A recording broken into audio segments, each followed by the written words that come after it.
नमस्कार, प्रतिभा P designer या चॅनलमध्ये तुम्हा सर्वांचं खूप खूप मनापासून स्वागत आहे। तर बघा, आतापर्यंत आपले सिल्क थ्रेडचे 12 क्लास कंप्लीट झालेले आहे आणि 12 क्लासमध्ये बरंचसं आपलं सिल्क थ्रेडचं वर्क झालेलं आहे।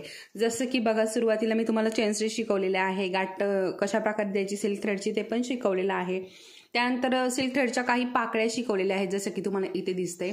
आणि त्यानंतर बघा, आपली जी लोड स्टिच असते ती पण झालेली आहे। त्यानंतर पानाचा एक प्रकार दाखवलेला आहे आणि आता आपण आपला जो 12वा क्लास होता त्यामध्ये ही फेदर स्टिच बघितलेली आहे। आता आपण आजच्या क्लासमध्ये गोल जी असते ना फेदर स्टिच, जी मोरासाठी वापरतात, तर ती बनवणार आहोत, ती मी तुम्हाला शिकवणार आहे। त्यामुळे व्हिडिओ शेवटपर्यंत बघायचा आहे।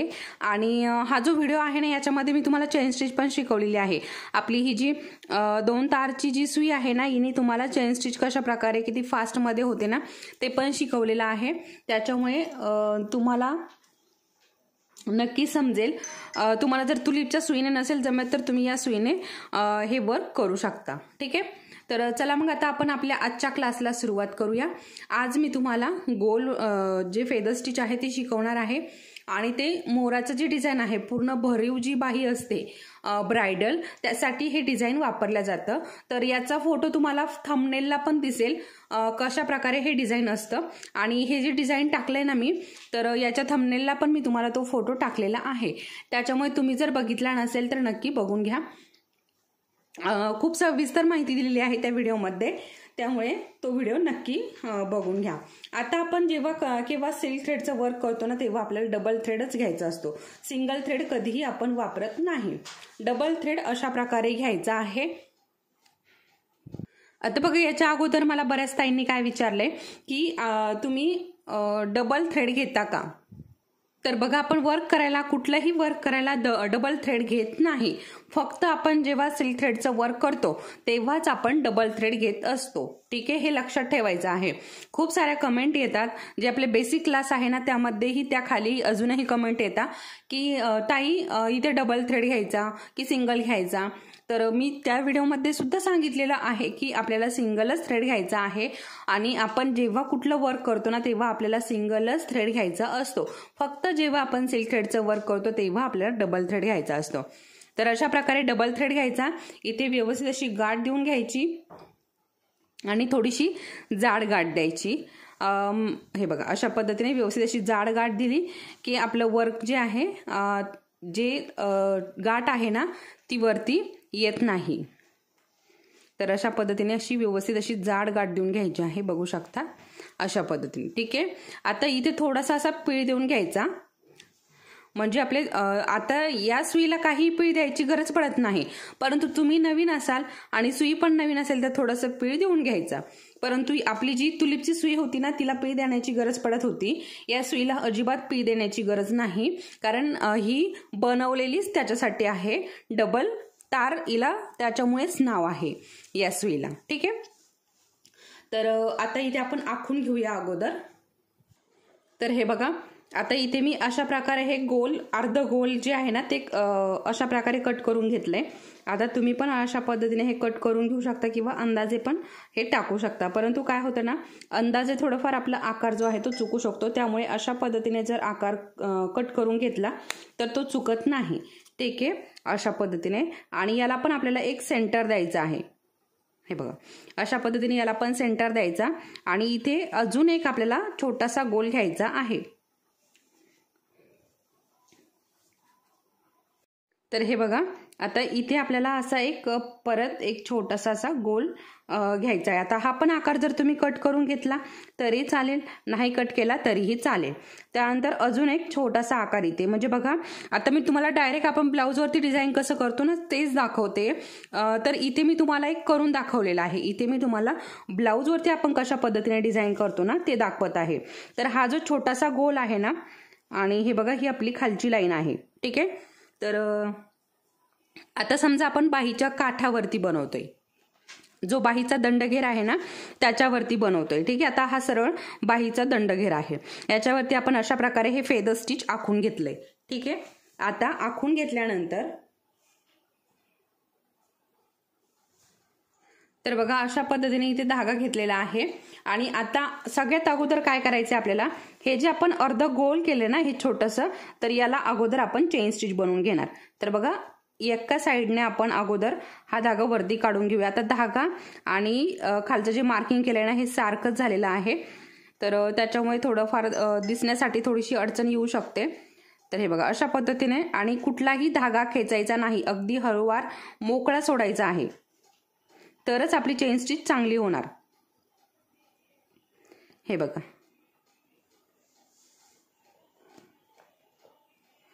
अशा पद्धतीने.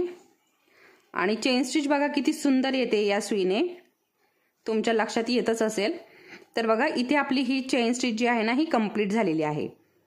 आता आपण इथे गाठ देऊन पण हे कट करून घेऊ शकतो, परंतु आपण असंच इकडनं जाऊया हे स्टिच करत करत, ठीक आहे. किंवा मग गाठ देऊन घेते आणि इकडनं थोडंसं सोयीचं पडेल तर इकडनं करून घेऊया, किंवा असं मधनं जरी चालू केलं ना तरीही चालेल. तर मी इथे गाठ देऊन हे धागा जो आहे हा कट करून घेते.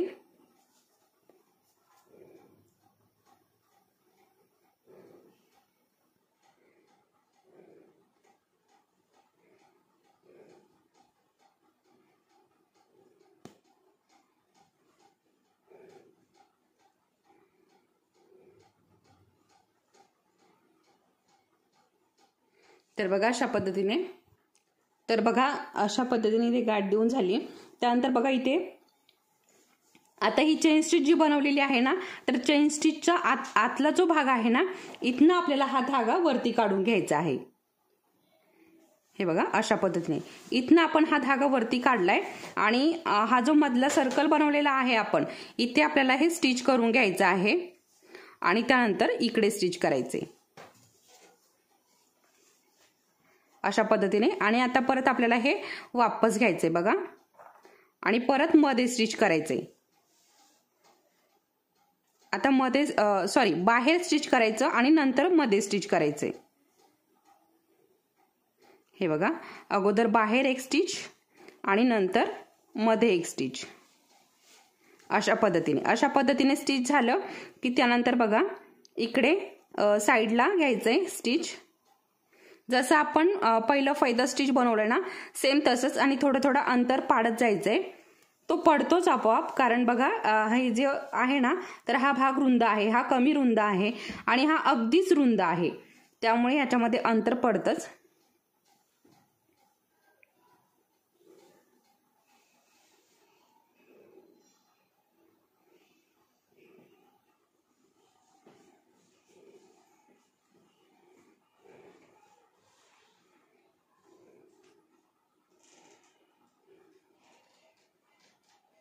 थोडासा धागा बारीक आहे ना त्याच्यामुळे थोडासा प्रॉब्लेम येतो, बाकी काही नाही.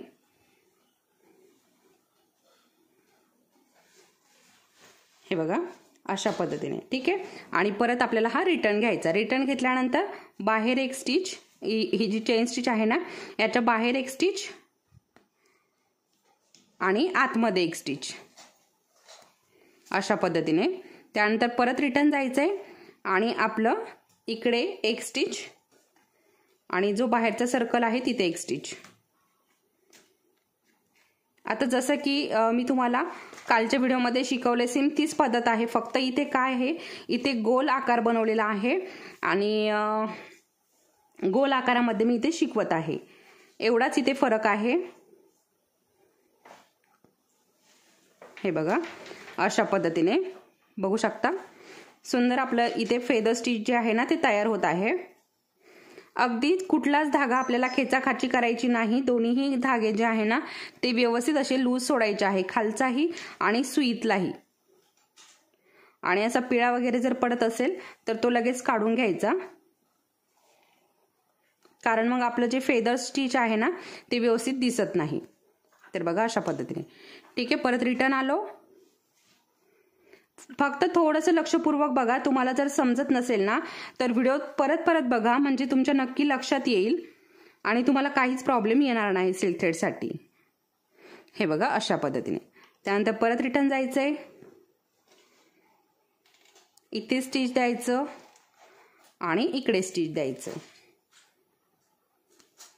परत हे वापस असं ओढून घ्यायचं, म्हणजे इकडे 2च धागे राहतात आणि इकडे 4 धागे तयार होतात. त्याच्यामुळे खालचा जो भाग आहे ना तो छोटा पण आहे आणि धागे जास्त होतात, त्याच्यामुळे दाटसर भाग होतो आणि वरचा पातळ भाग होतो. परत रिटर्न जायचंय, सेम तीच प्रोसेस. आणि हे फेदर स्टिचचं जे डिझाईन आहे ना ते खूप सुंदर दिसतं. तुम्ही नक्की एखादं बनवून बघा.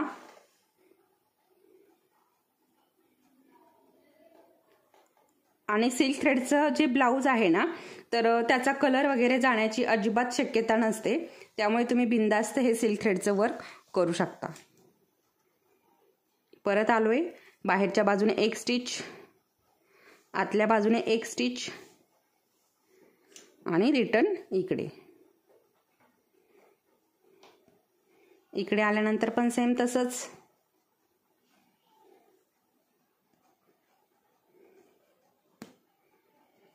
परत वापस.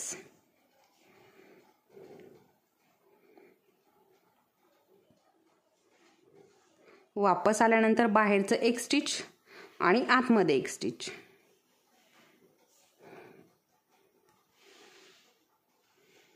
इकडे पण सेम तसंच बघा.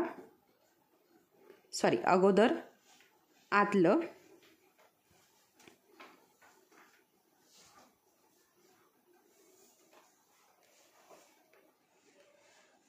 आणि नंतर बाहेर. परत रिटर्न यायचंय. रिटर्न आल्यानंतर बाहेर एक स्टिच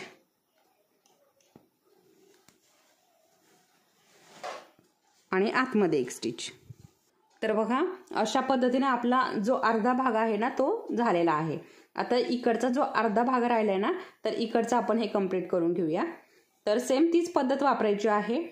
हे बघा,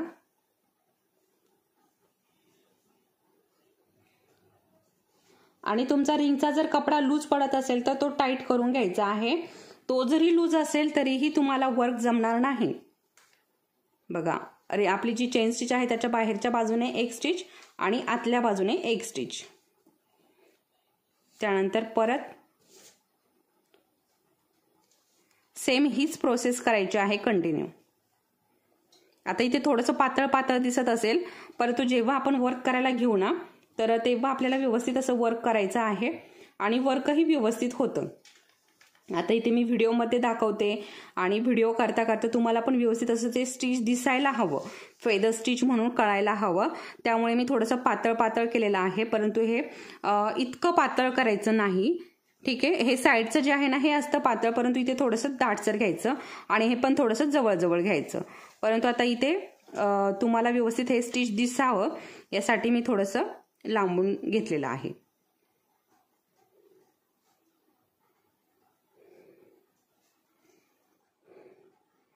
परत रिटर्न यायचंय आणि सेम तीच प्रोसेस करायची.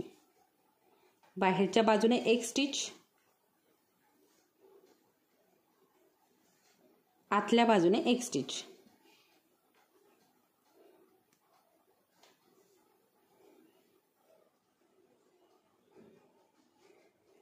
सेम परत तेच.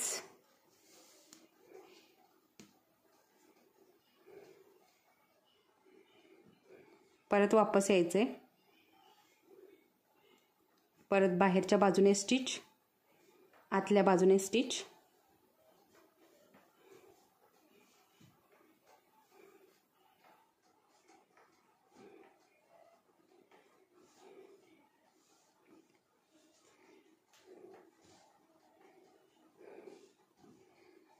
परत वापस यायचे. बाहेरच्या बाजूने एक स्टिच आणि आतल्या बाजूने एक स्टिच. अशा पद्धतीने आपलं इथे हे फेदर स्टिच कंप्लीट झालेलं आहे.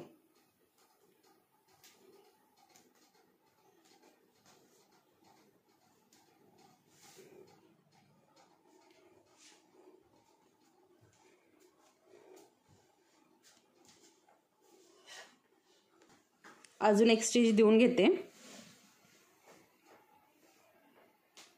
म्हणजे आपलं हे कंप्लीट होऊन जाईल.